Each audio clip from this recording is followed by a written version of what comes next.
Hello, and thank you for viewing this presentation. This presentation is Workplace Violence in Healthcare. It's a Maryville University DMP project presentation by myself, NIcole Engle Groover, MSN RN, soon to be DMP.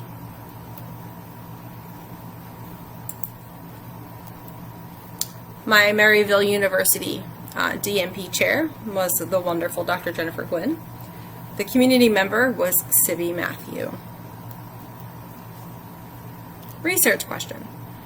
Will an education tutorial on workplace violence and de-escalation improve providers and staff knowledge and confidence handling workplace violence in an outpatient primary care setting? Some background and significance. The violence initiated by patients and expressed towards a healthcare professional is a safety concern that can negatively affect the patient care setting. Healthcare professionals need to be armed with education to recognize workplace violence and the tools to protect themselves from workplace violence. Workplace violence in healthcare leads to a reduction in healthcare quality, increased staff turnover rates, and mental or physical injury, and this includes anxiety as well as PTSD. Private outpatient clinics often neglect to educate staff on recognizing and handling workplace violence, and this is often due to lack of resources and budget constraints. Where this project took place was an outpatient clinic that I actually did FNP clinicals at, and I noticed that they were handling an increase of workplace violence, handling patients that were disgruntled over not being prescribed the medications that they wanted to be prescribed, and essentially yelling at the providers, and that 911 was called quite frequently, which is part of the reason why I did the project there. So project aims: increasing the knowledge of handling workplace violence for healthcare professionals in the outpatient setting, as well as creating a safer work environment and confidence in handling patient aggression for healthcare professionals. Phenomenon of interest. Violence against healthcare professionals can be experienced on any unit or medical setting.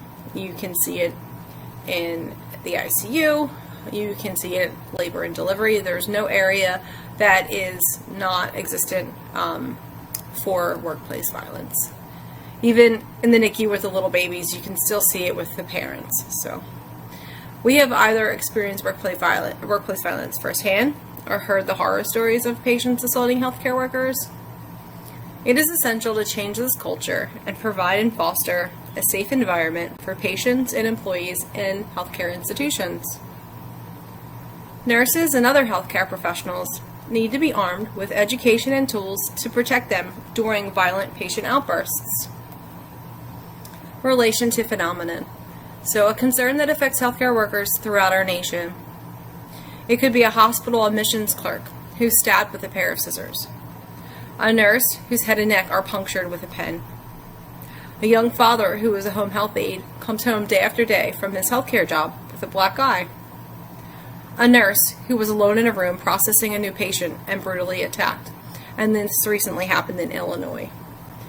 A nurse taken hostage at a hospital was raped and tortured at gunpoint. These all are situations that have happened to nurses and healthcare professionals. Review of the literature. There were common themes among literature reviewed.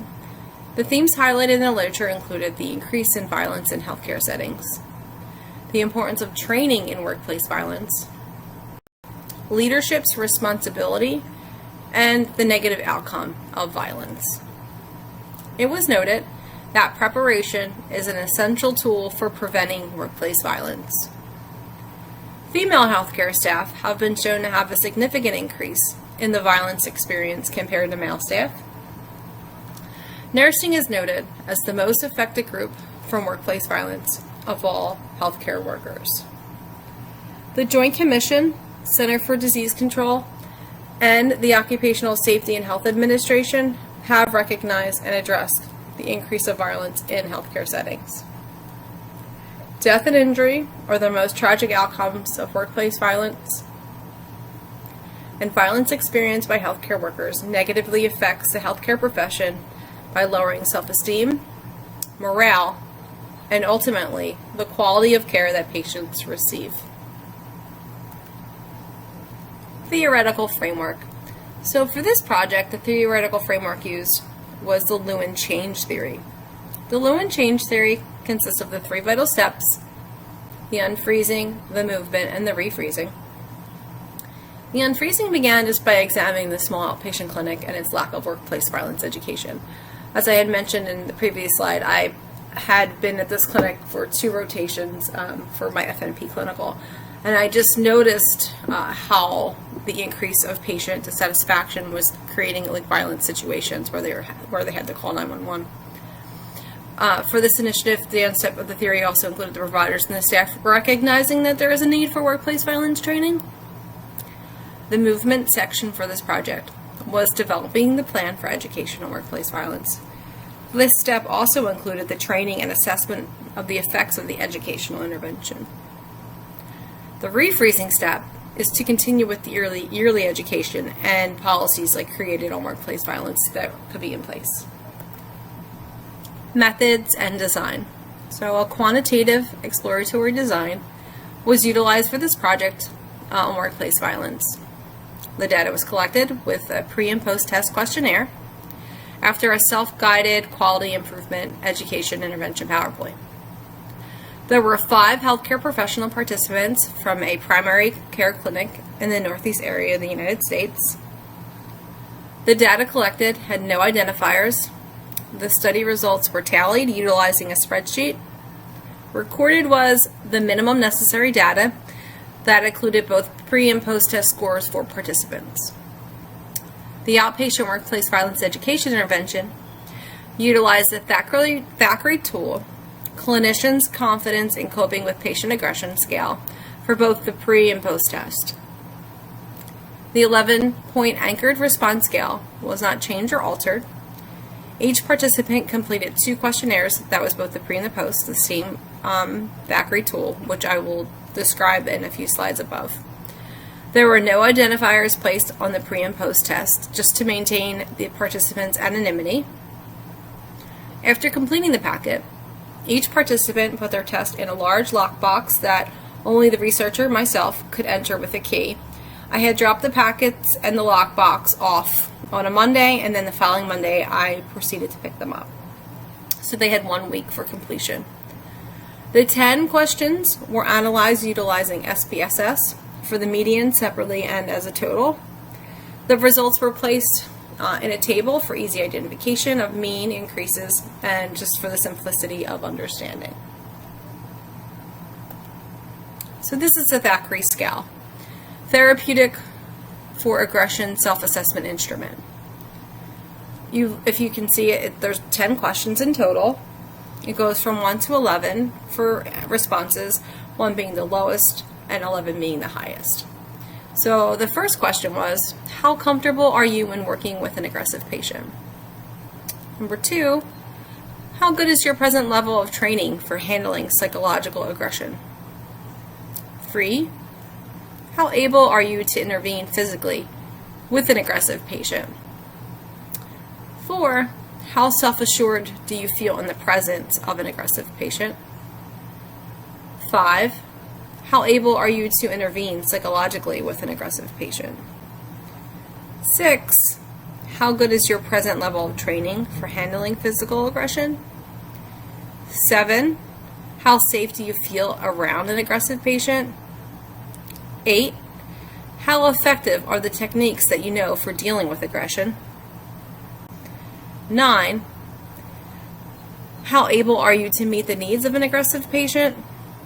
And 10, how able are you to protect yourself physically from an aggressive patient?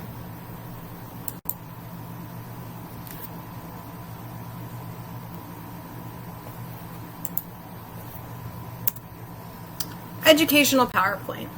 So the educational PowerPoint that I used in the self-guided education packets discussed who is at risk for workplace violence, ways to prevent, identify, and protect against workplace violence.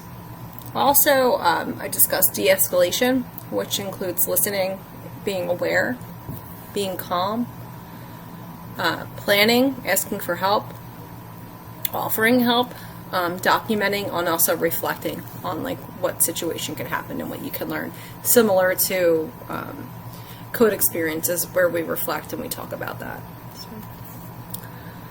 Sample. So the workplace violence project's research subjects were the employees of a small private primary care clinic located in the northeast section of the U.S. The participants were 100% female. 100% of the participants had full-time employment at the clinic at the time of the educational intervention. The employee population included 2 MAs, medical assistants, 2 NPs or nurse practitioners, and 1 overseeing physician. All project participants have an educational level above the high school level, and 60% of the participants are educated at the graduate level or above. The race of the employees is 80% Asian, 20% Caucasian, and the age of the participants varied between 22 and 55 years of age. Data analysis. So the quantitative method utilized for the project was that scaled questionnaire, the Thackeray pre-test and post-test questionnaire that I had discussed. The measure had a range from 1 to 11, which I had shown you. 1 was like the lowest, 11 was the highest. The Thackeray scale questions analyzed how comfortable a person was or is handling and intervening with aggressive patients. The results were tallied and broken down into the pre- and post-test results. Each question was analyzed for the results as well as the total.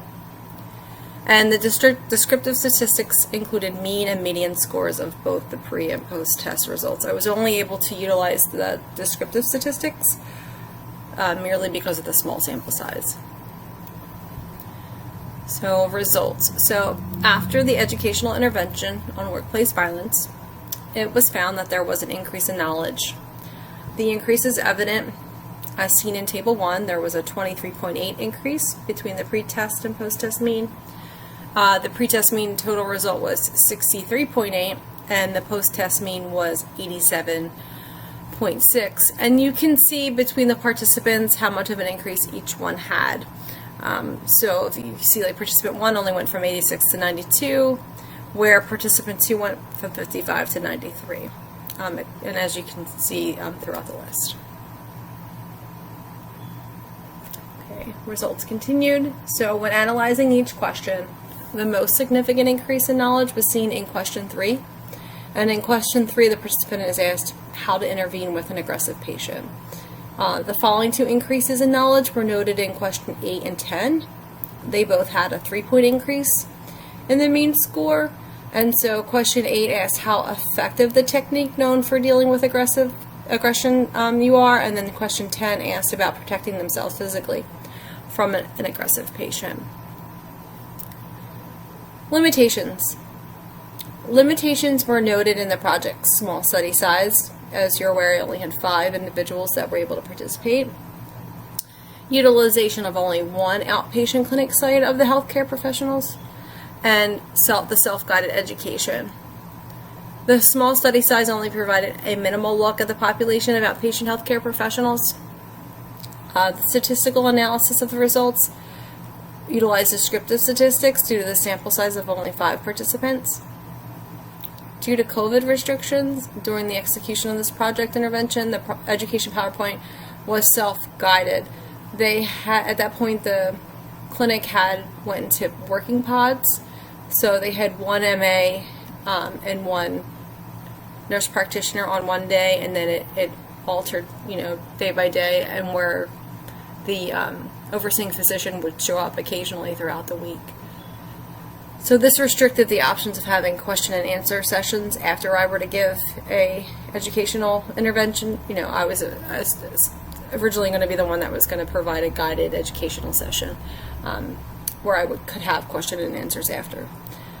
So that was obviously unable to be executed. So discussion. Although this project was small in scale, it can be determined that the primary clinic staff benefited from education and training on workplace violence. Limitations were noted in the project's small study size. the utilization of only one outpatient clinic site of healthcare professionals, and the self-guided education. The small study size only provided a minimal look at the population of outpatient healthcare professionals, and looking at healthcare professionals from different regions of the country would have provided a more realistic sample of healthcare professionals. And also, the study size only consisted of females as well. Due to COVID restrictions during the execution of this project intervention, the education PowerPoint was self-guided, and this restricted the option of question and answers regarding the educational content on workplace violence. The results of the study showing an increase in knowledge could be maintained if the management continues education for new employees and incorporates competencies for current employees on the topic of workplace violence annually as a refresher course. And I can tell you that after the initiation of this project and completion of it, the owner of the clinic has now put in 2 panic buttons, one at the front desk where the MA sits and one in the patient care area. And they also put in video cameras just for safety in the hallways as well as in the front. There are no video cameras, though, however, in the patient treatment areas. Implications for practice. So implications for practice and future research should be to continue workplace violence education in all areas of healthcare. Outpatient care clinics are vulnerable to violence and sometimes less prepared due to budget restraints and reduced access to educational resources. Nurses and healthcare professionals should not accept workplace violence as a regular part of their job. Future research should include small healthcare clinics in the workplace violence trials. Additional research should be continued and more interventions developed to increase the safety of healthcare employees. Data collection on workplace violence events should be a state and federal effort and not just organization-based. Conclusion. So this project concluded that workplace violence educational sessions do increase the knowledge of healthcare professionals. Continued interventions are needed to reduce the significant increases in workplace violence in healthcare settings. The findings of this project promote the need for future research on workplace violence education and training. Healthcare professionals and organizations cannot sit idle and accept workplace violence as an acceptable everyday job experience. And with continued education and federal and state level support, it is believed that workplace violence eradication is a possibility. As nurses, as we all are, and healthcare professionals, we cannot just accept this as a regular part of our day or a regular part of our job. We have to demand that something is done, and we as nurses need to promote the change. So one thing that we can do as well is contact your senators. I'm not sure if any of you are aware, but the House of Representatives has passed by a vote of 254 to 166 the Workplace Violence Prevention for Healthcare and Social Service Workers Act, H.R. 1195. We are just waiting on Senate to pass this. It's kind of been put to the back burner. We need to contact our senators. The legislation would direct the Secretary of Labor to issue an interim final standing requiring employers in the healthcare and social service sectors to develop and implement a workplace violence prevention plan based on OSHA guidelines that were published in 2015.